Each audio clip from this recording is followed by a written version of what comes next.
It's Thursday, it's 12:15 and we're live in Westminster.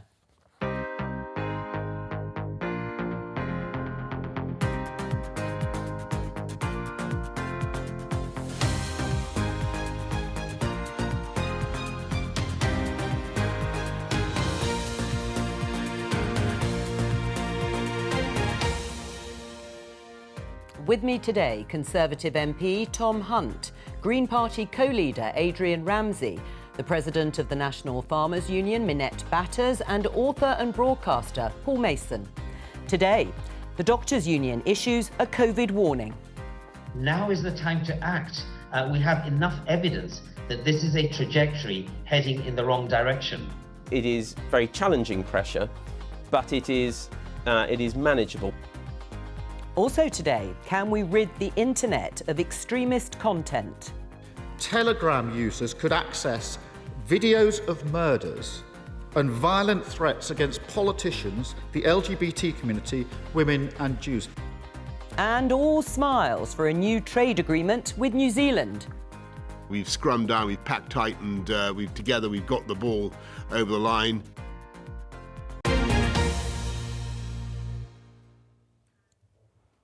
Welcome. Let's start with COVID because Sajid Javid, the Health Secretary, held a press conference yesterday. It's the first in a number of months. Let's show you a couple of the papers and how they covered the briefing. The Daily Mirror has virus, fight not over. And this is the headline in the Financial Times. Act now or expect return to COVID curbs this winter, Javid tells Public. Tom, there is a clear toughening up of the language and the tone if you watch that press conference yesterday with Sajid Javid. But is it enough? Well, I think it's in, we all want to see cases as low as possible. And I think there's steps that we can all take to try and aid that.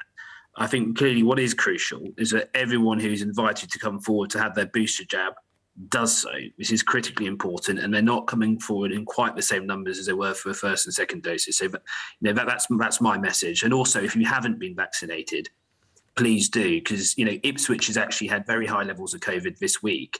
Mercifully, though, there's only a handful actually in intensive care being treated for COVID, and all of those individuals have either not been vaccinated or have only partially been vaccinated. So it's, again, the message is clear. The same message that always has been. The vaccine works, it's effective. Right. Go. Well, I was going to say, Ipswich actually has the highest case rates in England. It's had very high case levels for the last week. I'm concerned about the impact this is having on schools, because a lot of it is amongst those who are young, who we know are very unlikely to get very ill from having COVID, but it does disrupt their education, which is something I'm concerned about. However, I'll be seeing the acting chief executive of the hospital later today, but I've already got an update from him, and there is only a very, very small number of individuals who are in intensive care being treated for COVID, and as I say, they're all individuals who haven't been vaccinated. All right. So the message is very clear. We need to continue to roll out the booster jabs. And if you're invited to have one, come forward and get yours. Do you think it's enough, Adrian, toughening up the language? No, I don't think that that's enough on its own at all. I mean, yes, of course, we need to encourage people to take up the vaccine if they've not already done so, and to take a booster vaccine if they are eligible for that. But I think we also have to heed the warnings that we're hearing from the NHS Confederation, from the BMA, who are saying, let's not repeat the mistakes of a year ago when the government was far too slow to take action with rising case numbers, rising numbers in hospitals. And I think we need something along the lines of Plan B, which will, I think, put in place sensible measures that can help stem this rise, whether that's encouraging people to, requiring people to wear masks in enclosed public places. The Green Party was concerned about that being removed in the first place. We should bring back measures like that can just help stem the tide. Right. Minette, the government would say we're in a very different position to this time last year, but where are you broadly on what Sajid Javid said and in terms of just toughening up the language? Well, I think, we hope that the early warnings will, I guess happen. Last year, it felt, running a business here, a wedding business, it felt very confusing with people wanting to know. And I think listening to, as Adrian says, listening to the BMA and the NHS as things progress and reacting quickly so that we can all be prepared. We can all play our part. But I think, that preparedness for business as we work through the winter months, which are always challenging on food supply and everything else, I'm just really conscious that, we've really got to work together on this to make sure that everything keeps running as smoothly as possible. Paul, where are you? Well, I think just listen to the BMA, listen to the NHS Confederation. We are off the scale compared to our European peers. I was in Germany last month and asked everywhere, where is your COVID passport? Where is your vaccination certificate? Where is your test? If you haven't got one, there's on every street corner, go and get one for free. And Germany, I think, has 18,000 cases per day. We're on 49,000 with probably another 50,000 asymptomatic. And either we're in an experiment where ideology is in charge, or medicine is in charge. And I think, Sajid Javid it was a moment of getting real for him yesterday, because finally he's having to grapple with the possibility that we have to go to plan B and even to a plan C where there's no household mixing. It's just medicine and epidemiology. So listen to it. Right. Tom, is it time to listen? Well, I think the government are listening to the scientific advisors. I think that Sajid Javid struck the right balance yesterday. I think that there is a plan B which is being kept in reserve, but at the moment, the key thing is the number of people in hospital if they catch COVID, and therefore pressure on the NHS and the number of people dying. That is the key thing. The key thing is no longer the number of cases. Right. So the first thing that when I found out that case levels are very high in Ipswich, for example, the first thing I did was get in contact with the hospital to find out what the pressure is like on the hospital. And that's what I did. And at the moment, the government believes that it's at sustainable levels, and I agree with it. Right. Clearly, well, the government believes that. The BMA, you've already heard, have accused the government of being willfully negligent. What happened to that claim of protecting the NHS? Has the government dropped that? Well, I think protecting the NHS remains the key objective for the government. But ultimately, as I just said, they believe at the moment things are at sustainable levels. They've got a plan B if the situation worsens. Right. But they believe that we're not seeing, dramatic increases when it comes to those ending up in hospital with COVID at the moment. We're not.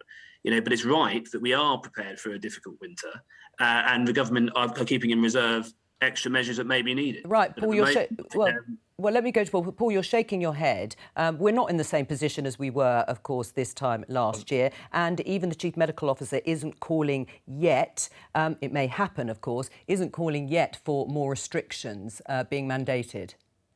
No, and may I first of all just reiterate what Tom started with. Let everybody get vaccinated. I've had my booster. If you offered it, go and get it. Vaccines work. And I think one of the problems is we're not seeing a tough enough message to try and drive down the resistance and hesitancy.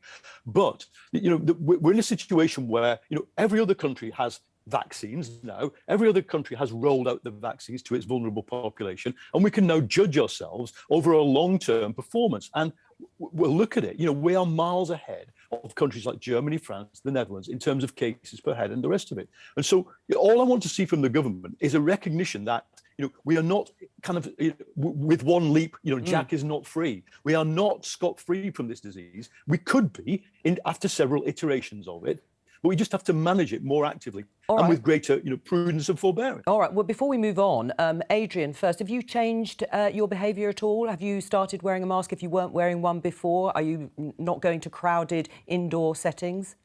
I've been reasonably cautious myself throughout. I've certainly continued to wear a mask in enclosed public places, and the Green Party has continued to encourage people to do that throughout. That should never have changed. I think Paul's right. We need to heed the warnings. We need to learn from other countries, and we need to not repeat the mistake of a year ago where the government was too slow to put in moderate extra restrictions that could hopefully prevent more major restrictions being needed. Have you changed your behaviour, Minette, at all in the last week or so? I've kept wearing a face mask on public transport and in crowded places. Obviously I have both vaccines. So I think, we do all have to play our part, but I haven't changed my behaviour. That stayed the same. All right. And Tom, very briefly, do you think it is time now for Conservative MPs particularly to lead by example in the chamber and wear their masks? I think it's an individual decision for each MP. I think a lot of this is a judgment call. I was on the train today to Ipswich. I was on the carriage, there's nobody else on it. So, I decided not to wear the mask on that occasion, but, to get to Liverpool's train station, I got the tube, and clearly I have a mask on then. All right. It was, wherever, if I feel as though it's going to make people a bit more comfortable, if it's an enclosed and it's quite packed, I'll put it on. All right. But I'm not going to. We're going to move on. I'm going to show you the couple of headlines in the papers, but first of all, the Daily Telegraph. Meat tax on the table in move to encourage sustainable eating. Consumers should be hit with higher prices to help the environment, says research paper drawn up for the government. And this in The Guardian on the same story. UK meat tax and frequent flyer levy proposals briefly published, then deleted. Now, this is the story that the government's nudge unit, which is a nudge unit to change people's behaviour, a document was published alongside net zero strategy, and then it was withdrawn within hours. Tom, the policy document seems to have disappeared. Well, it has disappeared. But shouldn't we be looking at these sort of behavioural changes in terms of eating less meat? I'm a huge meat eater. I think it's wonderful. Every best meal I have involves meat, and people enjoy meat. You know, we produce fantastic meat in this country. I don't want to penalise people for enjoying a good steak or whatever else, which is meat. I don't agree with a meat tax. No. Right, Adrian. Well, it's interesting what Tom says, because actually there was a poll out last week which showed that there's significant public support for a range of even more radical measures to address the climate emergency, and that includes things like proper incentives for heat pumps and home insulation, better public transport, as you'd expect. And it also included strong public support for a frequent flyer levy and for a campaign to reduce meat and dairy consumption, because I think there is a growing recognition that we do need to have a shift in the way we produce our food. And that's about supporting our farmers. It's about putting the investment in ways that help farmers move towards more environmentally forms of nature-friendly, localised farming that are an important part of tackling the climate emergency. Well, before I come to you, Minette, Tom, do you accept what Adrian's saying, that actually maybe the public's ready for these sorts of quite radical changes in their behaviour? I think many of my constituents are vegetarians. They've made a decision that they don't want to eat meat anymore, and often that decision has been influenced by their concerns about the environment. But the majority of my constituents are meat eaters. They love eating meat, and so do I. Right, it's not. And I don't want to be penalising people for enjoying succulent British roast dinners and all right, steaks. you're making me hungry, Tom. Adrian, what did you want to say? It's not a simple binary choice between whether people eat meat every day at every meal and whether people are vegan. Personally, I am vegan, but I also recognise that there is a trend in this country towards people eating lower amounts of meat and dairy, not having it every day, not having it at every meal. And that does make a big difference. If you look at the transition we need to deliver in terms of our energy transition, achieving net zero, yes, that's about homes and transport and renewable energy, but it's also about changing how we farm. And if we're going to free up space for nature, if we're going to reduce the intensity of impact on energy and land, we do need to reduce animal consumption, because that is a really inefficient way of feeding ourselves. You have to grow the crops to feed the animals that you then eat. All right. If we're eating more of the crops directly as part of a mix of changes, that is part of what's needed. Right. Well, Minette, do you accept that in order to actually get to net zero, there will have to be some drastic behavioural changes from the public, and that means less meat, eating it? I find this whole debate so scientifically flawed. You know, meat and dairy, if the British Nutrition Foundation were here, they would be saying that meat and dairy are vital parts of a healthy, balanced diet. And in fact, you can eat less meat and dairy than other things to get the nutrients that you need, because you've got such high density of them.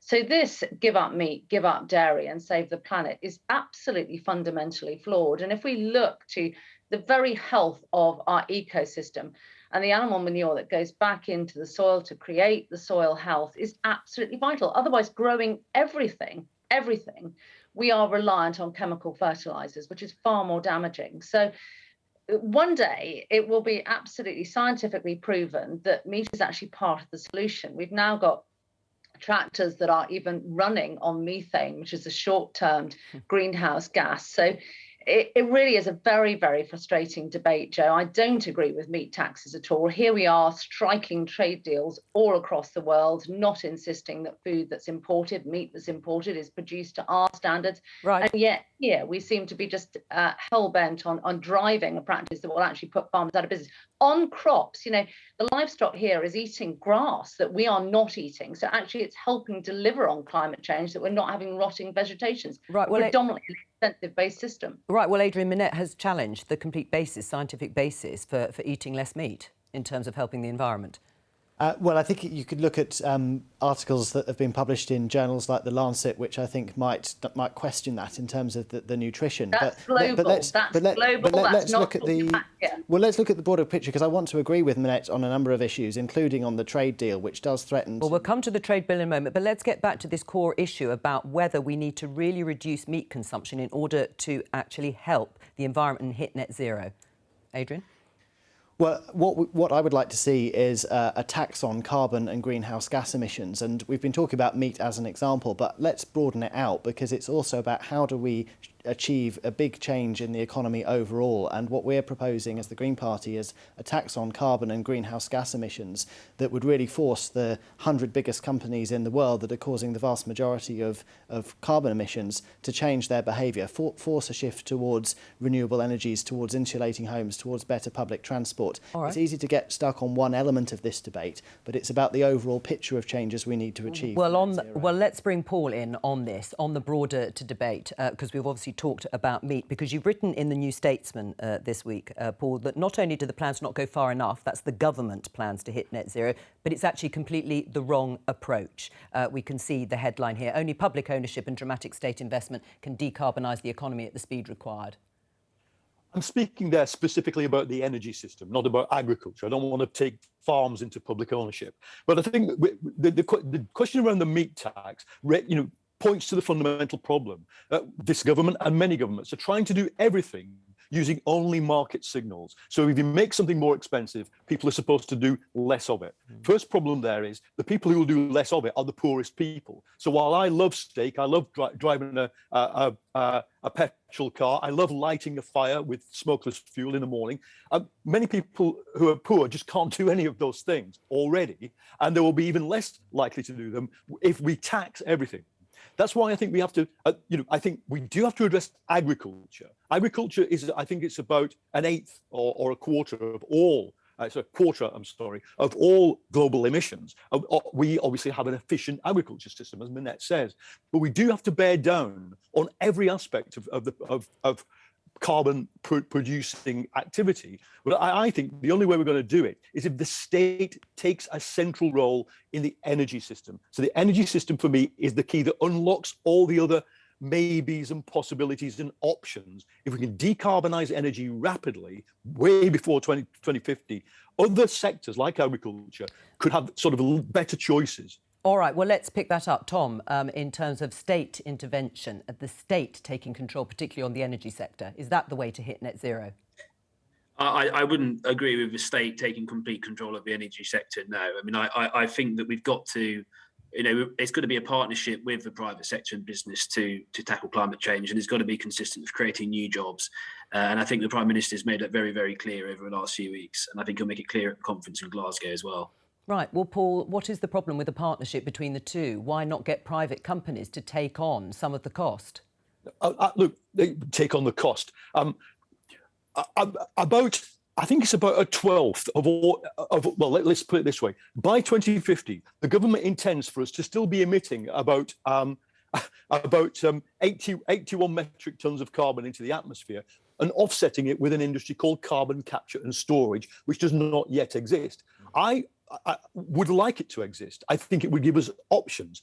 The only way we're going to get a carbon capture and storage industry in this country deployed in this decade and by the next is if the state doesn't simply sit there and give some grants out or creates trials or little sort of beacon areas. It just needs to do what it would do in wartime and say, we need CCS, here are the innovators, let's take a stake in their companies, let's then mandate that we're going to do this. Let's get some universities, let's get some private sector actors on the case. But unless the state puts itself at the centre of it, it won't happen. The market itself has not decarbonised the world. Tom? I'm sorry? Tom, do you want to respond to that? That it's just not achievable with the sorts of policies that are being advocated by the government with its strategy to net zero, unless you take the sort of wartime footing that Paul's been talking about? I don't agree. I think there's been significant progress has been made. There's a lot more to do, but we have made some significant progress. But this isn't about just it being a lot more. It is about a significant change in approach in terms of...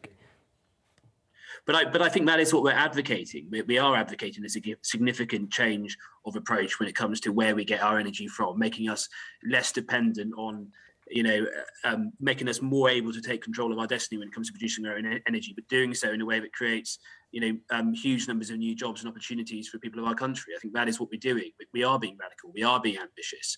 We're far ahead of most countries when it comes to our plans to tackle climate change. Some may argue we can go further, but I think the Prime Minister has made very clear his passion for tackling climate change since he's been Prime Minister. And sometimes not everyone's agreed with that. Sometimes not all Conservatives agreed with that. But I happen to think the Prime Minister is right in his ambition. Right. Well, Adrian, why isn't the Green Party polling better? Why is there not more support? If you're thinking that this is the issue of our time, Paul's called it necessary for a wartime footing, and yet you're nowhere near anything like even 20% in the polls. Why not? Well, the Green Party has been increasing support in the polls, and there's been many polls that have put us third across England, and we're seeing that reflected in gains in councillor seats from Labour and the Conservatives in rural and urban areas alike. We've trebled our numbers of councillors across the country in recent years. So we are moving forward. What I'd say, though, in relation to Tom, is that, yes, the government has put the net zero ambition in place. The question is, are the policies that are being pushed actually going to be able to deliver on that? And there's just far too big a yawning gap. There's an over-reliance on technologies that don't yet exist, like so-called sustainable aviation fuel, like carbon capture and storage. And the policies that are being put forward don't go anywhere near enough. If you look at the boiler scrappage scheme, the amount of money promised for that would only cover 30,000 heat pump installations a year across the country. That's the same number of heat pump installations we already have with the current scheme, and yet the government's own target is for 600,000. That the policies just don't enable the delivery of the targets the government set. We need a nationwide, publicly funded scheme of home insulation and renewable energy for our homes. I think it's incredibly important that we tackle climate change, but I also think it's incredibly important that we do so in a way which doesn't impoverish the country. And I think investing in new technologies that create huge numbers of new jobs and wealth, I think is the appropriate thing to do. I think ultimately, if we take policies that have a huge economic harm and impact to our country, we just will limit our ability to have leverage on a global scale when it comes to working with other countries and tackling climate change, which is a key part of doing this, because we can't do it alone. We've got to do it in collaboration with other countries. So and we've also, I think, got to look at nuclear. We've got to look at hydrogen. We've got to look at a mixture of these different options that enable us to tackle climate change. I'm acutely aware of how important the environment is to many of my constituents, and it's I'm acutely aware of that. But we need to take action in a way which is consistent with creating new jobs, the industries of the future, because we've got a responsibility to tackle climate change, but we've also got to increase opportunities for people in our country. All right, just very briefly respond, Adrian, then I'm going to get to the New Zealand trade deal with Minette. Well, Tom talks about blue hydrogen, and that's another red herring. Blue hydrogen is just hydrogen produced from fossil fuels. It's not decarbonised at all. So I don't know, Tom, how you're saying that's going to solve the answers. And you're saying the government's putting the investment in, but I repeat the point I made.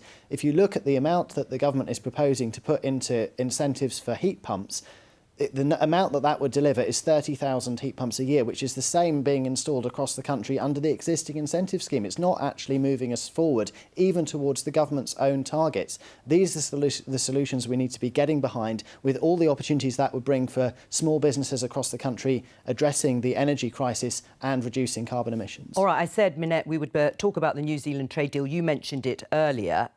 This deal has been announced. Anne-Marie Trevelyan, the International Trade Secretary, called it the biggest yet in realising our vision for global Britain. And she went on to say our new trade deal is one of our greenest ever. What do you make of it?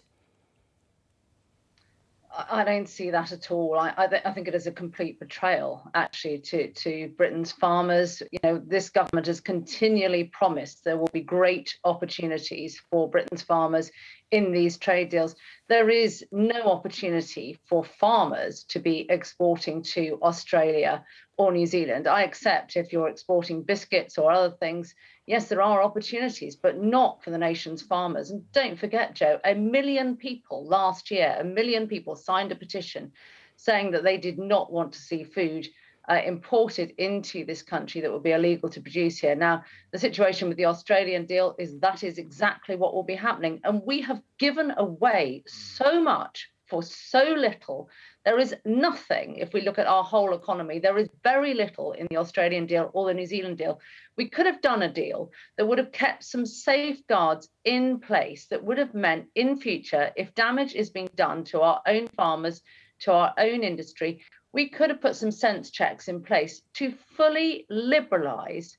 This is never where DEFRA wanted to go. And I am really shocked today to see what has been done. All right, before I get you to respond, Tom, on the issues of betrayal, we have to break some news. We've just had in from the Crown Prosecution Service, but I'm first of all going to show you this tweet from my colleague Lewis Goodall, who says that Ali Harbi Ali has been charged for the murder of the Conservative MP, Sir David Amess, and also charged with the preparation of terrorist act. The Crown Prosecution Service has issued a further statement, which no doubt you'll be able to see on the BBC website. Let's return to the subject of the trade deal. Tom Hunt, a complete betrayal? I definitely wouldn't describe it as a complete betrayal. I think it's good news. It's, you know, we're seeing very meaningful trade deals. This one, I think, is worth about 2.3 billion. So one of Australia, negotiated very quickly, very dynamically. We were told this wouldn't be possible if we left the EU. Already, the Prime Minister's making great progress in this regard. You know, I do think that when it comes to our, you know, obviously, you know, we're going to increase trade both ways, and this could lead to, you know, could be many benefits for some of those on low incomes to, you know, to get hold of produce at a cheaper price than before. And I think that's a good progressive thing.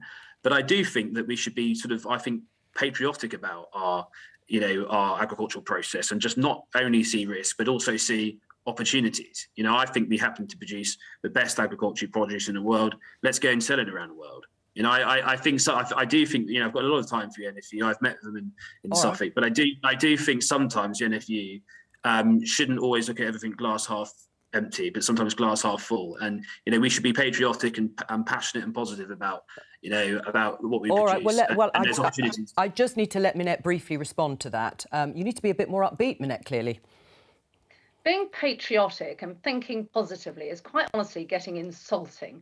Australia has 22 agricultural councillors that their government is invested in. Fiona Simpson, my opposite number, is part of their trade delegation. New Zealand has exactly the same. I personally am fed up with being told to be positive and life will be fine.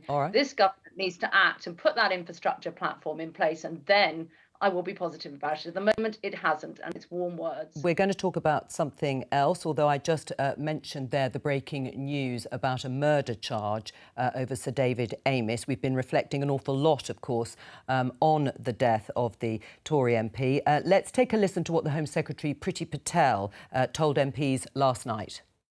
The Joint Terrorism Analysis Centre has conducted an independent review on the risk facing members of Parliament.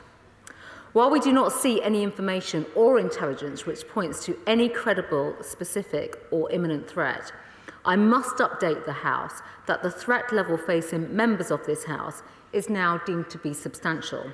OK, well, that was a statement from Priti Patel last night. These conversations about the safety of MPs have come, of course, at the same time that Parliament is preparing to scrutinise the government's online safety bill. It was very much the topic for Keir Starmer yesterday at PMQs. It's the piece of legislation that aims to better regulate tech giants like Facebook and Twitter. Let's have a look at this headline and story in the Daily Mirror. Gateway to hate. They found numerous examples of abusive, far-right and extremist language that's still accessible on social media sites. We've been joined in the studio by Labour Shadow Culture Secretary Jo Stevens. But first of all, before I come to you, Jo, let's speak to Chloe Colliver, a researcher at the Institute for Strategic Dialogue and an expert in online extremism. Chloe, Keir Starmer talked about the need to prevent extremism spreading online yesterday at PMQs. We've just seen the findings in the Mirror about the sorts of posts that are still accessible. Will the online safety bill see that removed and stop it? Thanks very much for having me. There's a real gap in the online safety bill as it stands on the issue specifically of extremist content. And that's not just because of online problems around extremism, but a broader issue that we lack a legal definition of extremism writ large in this country. So there is a grey zone between existing law on hate crime and existing law on terrorist activity and content. That means that some of these extremist issues fall through the cracks. And the worry is that because of that, the online safety bill reflects some of those gaps. And it's a little unclear at the moment in the draft how the systemic approach to making companies take risk assessments and to understand and put policies and enforcement in place on issues of potential harm to adults and children, how that will actually deal with issues like extremism, which are not very well defined in existing law. Right, one of the other issues raised by Keir Starmer was about encrypted sites. Ofcom is going to be the regulator. Will they know where to look to even find out if this information is encrypted in the first place? Encryption is a huge challenge on two fronts. We need to be careful about protecting privacy of users who expect that and need it for their own human rights, but also it presents a massive challenge for Ofcom, as it does for law enforcement currently, around assessing and detecting threats. There needs to be a really nuanced conversation around encrypted platforms and how Ofcom will take on its analysis of the level of threats on encrypted services. That can't be a knee-jerk reaction to banning encryption or banning anonymity. There are really careful steps needed in terms of how Ofcom is going to be able to deal with detecting and then dealing with threats like extremism and terrorism on those sorts of services. All right, Chloe, stay there if you can. Jo Stevens, welcome to the programme. The government's draft bill is being looked at. Keir Starmer made it clear you will be supporting it, particularly now the timetable is before Christmas, certainly to be scrutinised. But what specific changes do you want to see? Well, primarily, one of the changes which we had been asking for and which the Prime Minister actually conceded to yesterday when asked by Keir Starmer was around criminal sanctions for senior tech directors of the companies who breach the new law when it comes into force. We know in other regimes, we have this in health and safety law, in banking, we have criminal liability for senior directors. Right, and you're satisfied the government's going to actually accept that? Boris Johnson said yesterday that he would. He also said yesterday that the bill will be coming to Parliament for us to start its journey before Christmas, but he's already rowed back on that and it's not going to happen. And it was confirmed this morning in business questions in the House with Jacob Rees-Mogg that it won't be before Christmas. Right, but that will give you more time to scrutinise it, of course, if it's not going to be rushed before Christmas. There's a process of scrutiny already underway, and we have been waiting since 2017 for this bill, so it's many years late already. There have been lots of representations made. We've been setting out what we need in this bill, and the government, meanwhile, have produced a very weak and watered-down bill compared to its white paper So what is it you want changed? Because you've just conceded that you think Boris Johnson is going to make those responsible from the tech giants or criminally liable if they don't remove content. So what else? So there are a number of areas. There's nothing in the bill at all about online fraud and scams, which are a huge problem for the UK. It's the most common crime that's committed against people. There are huge powers in the bill to allow the Secretary of State to take decisions and lots of secondary legislation. We don't have any details of it. The way in which platforms are categorised so that whether they will fall into what's called Category 1 status, which means that they will be subject to those financial penalties and potentially criminal sanctions, is not defined. So there are lots of gaps in this bill. And, you know, we were promised world-leading legislation by the government, and I'm afraid what's come up is not very good at all. Tom? Well, I mean, on the one hand, we're hearing that there's huge gaps in the bill and the legislation, and a lot needs to be worked on and changed. On the other hand, we're hearing that we want it, you know, to be rushed through as soon as possible. You know, I think it's very important we get this right. And, you know, it's not surprising. It's not surprising after the tragic events last Friday that a lot of us are reflecting upon what further improvements can be made and how it can be further strengthened up. And I must say, I do think it's important that, you know, both all of the parties in the House work together on this constructively, because we all want the same thing here. We want to prevent harm and hate and those who are a victim of it. That's what we all want to do. And we should work together constructively to do that. But, you know, it's important we get the right piece of legislation. This is a hugely important bill. And it could well be the case that there's things we can do to strengthen it up. Right. That may be, but there may be a, you know, we want to get the right bill and I think sometimes rushing it may not be the right approach. Chloe, do you think it is rushing it? Labour would like it scrutinised before Christmas. Now that's slipped, as Jo Stevens is saying, or are you not worried about the timetable so much? Well, I think it's positive to see a push towards getting this turned into reality after what is almost 3 years of the process so far. But there is currently the scrutiny happening within the Parliamentary Online Safety Bill Committee. And I think it's going to be important to allow enough time to take on board the evidence and the findings of that committee to make sure that they are incorporated into the bill. So the timeline will have to allow for that either way. Right. Jo, I mean, what are you going to do now? That is what the whole scrutiny period is about, isn't it? It's being able to add and amend some of the things that you talked about. Well, we're talking about two slightly different things here, because the scrutiny process that's underway at the moment is pre-legislative scrutiny. So it's being done by a small committee in joint with the House of Lords. What we're talking about is parliamentary scrutiny. So when it comes to the Commons chamber and all MPs get the chance to scrutinise and we get to table amendments. And would you like anonymity to end? Because your colleague Lisa Nandy said she had problems with that. Well, I think it's a very blunt argument to say, yes, you should have anonymity, no, you shouldn't. There are vulnerable groups of people, and we see them, minority groups or people around the world, the Arab Spring, for example, where, you do need to be able to be anonymous online. But there are mechanisms and things about the front end of platforms where you are anonymous externally, but not at the back end for law enforcement. And there are also ways in which the platforms could allow users to choose not to have anonymous accounts appearing on their timeline. So there are lots of technical issues that could be adopted in order to resolve some of the concerns around this. Paul, are you confident that this bill will see an awful lot of dangerous content, extremist content removed?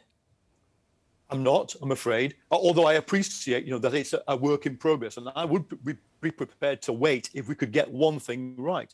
But the thing we need to get right is we need to start regulating the platforms, Facebook, Twitter, Instagram, and the rest, as publishers. If the Daily Mail sees a bunch of racist or hate inciting or violence inciting stuff in its comments, it moderates those comments and it removes them. And this is what is not happening fast enough, even with the most violent stuff. I mean, I've just been on Telegram, on one of the channels of a group associated with some of the violent anti-vax protests we saw. I've seen in the last hour a threat to lynch Michael Gove, a libelous claim about Keir Starmer and Jimmy Savile, and the claim that Sir David Amess was murdered by the state. Now, this, to me, I'm afraid, is what we call extremist content. The definition is difficult, but it's fairly clear that there's an extremist cesspool, I'm afraid, of ideas out there. We need to find ways of removing people's access to it or making that access to it harder, and then making the people who publish this stuff actually responsible under law for doing it. Of course there are problems, of course there are human rights and civil liberty problems, but the end result is that many people who are on the receiving end of hate speech and incitement have just had enough of it. Tom? I actually agree with a lot of what Paul's just said. I think that we do need to, the publishers, I think they do need to be treated as publishers. I also think that, online, I take the point raised, but at the end of the day, if you're issuing direct threats to individuals, you should not be allowed to hide behind being anonymous. And and me and a number of colleagues, we've all had this happen, and they hide behind it. We report it, we contact it to the police, and nothing happens. Nothing happens. So I think something very significant needs to change. I agree with Paul on that point. I'm going to say thank you to both Jo Stevens and Chloe Colliver for joining us on this, but we're going to move seamlessly into the discussion around Paul Mason's book, the title of which is How to Stop Fascism, History, Ideology, Resistance. Before we sort of talk about it, though, Paul, what do you mean by fascism? Well, I certainly don't mean Nigel Farage and Donald Trump and Marine Le Pen. So let's get that clear. There are right-wing populist leaders and parties in the world that are distasteful to me. They're not fascists. The fascists are people who are violent, obsessed with currently about committing genocide. They want a global ethnic civil war.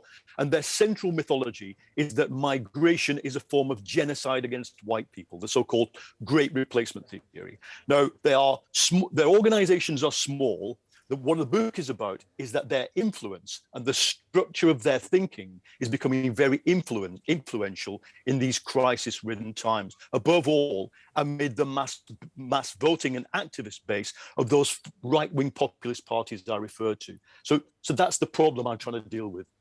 Tom, do you agree with that analysis? I have to say, I mean, I'm probably not going to read the book in its entirety, but ahead of this interview, I did look at an interview that I think Paul gave with The Guardian, and I was a bit concerned about some of the answers he gave in it. I think one of them is basically implying that the interests of fascists are being represented by the Prime Minister. I mean, I find that, and then the other one is that, you know, sections of the Conservative Party are promoting the interests of fascists. You know, I find it very difficult to take a book seriously if it's making those sorts of claims. And, you know, and unless I read the Guardian interview before this today, and it could well be there's parts of the book I sympathise with, but parts of it I sort of strongly disagree with, bearing in mind that interview you gave with The Guardian, Paul. Is that how you see Boris Johnson and the Conservative Party, or parts of it? Is that in your book then, Paul?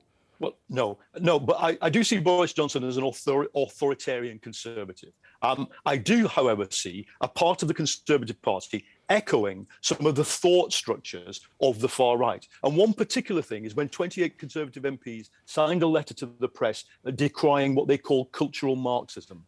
Now, as everyone should know, cultural Bolshevism was a trope, a meme put around by the actual Nazis. And cultural Marxism is an accusation against the wider socially liberal left by the far right. And so it is disturbing when you see Conservative MPs echoing the language. But to echo the language isn't to be a fascist. The point is that fascist thought architecture, the structure of their thinking, is exerting a strong influence both on right-wing populist politics and the extremes of conservatism. All right, Tom, we've just got to be guard against. Well, Tom, what do you say to that? You're shaking your head and looking sceptical. I mean, Paul was asked the question, you know, looking around the world, do you see fascism still as a sort of closet phenomenon or a threat? And the answer is the interests of fascism are being represented in government by right-wing populists and authoritarians, such as, when he goes on to list Erdogan, and he says, sadly, Boris Johnson. You know, I'm sorry. I think that is absolutely unacceptable to say that. You know, and please tell me what specifically what the government are doing, or what I'm doing as an MP, are supporting a fascist agenda. I mean, it's an extraordinary claim. Paul? No. Look, specifically, we've got the Home Secretary trumpeting her own right and ability to, quote unquote, push back migrant boats in the Channel.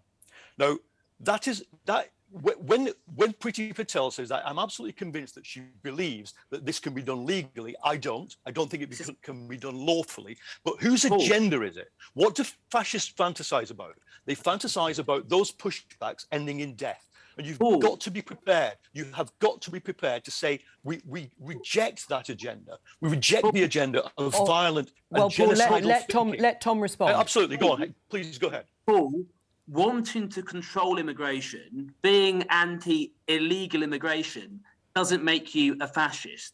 It doesn't make you guilty of promoting a fascist agenda. I want to control immigration. I want to make it so it's not okay to come over here illegally. That doesn't make me a fascist, Paul. It doesn't mean that the government most people in the country, Paul, want us to be able to control our borders. They're not fascist. They're not promoting a fascist agenda. I mean, a lot of them are very pro-immigration, but they don't like uncontrolled immigration. I think it's not helpful to try and smear a huge section of the population as being, you know, supporting fascism or promoting a fascist agenda for simply wanting to control our borders. I don't agree with you at all. I'm going to interject. Adrian, are you going to read the book? It sounds a really interesting book, and look, and I've been really interested to hear about what Paul's said today. I think Paul's been clear. This isn't about calling the government fascist, but it's about saying we need to guard against fascist attitudes in society, and we need to celebrate diversity. All right, we're going to finish it then. That's all we've got time for. Thank you to all of my guests, and don't forget, Politics UK is back tomorrow at 12:15, and I will be back with Politics Live on Monday at 12:15. From all of us here, bye-bye.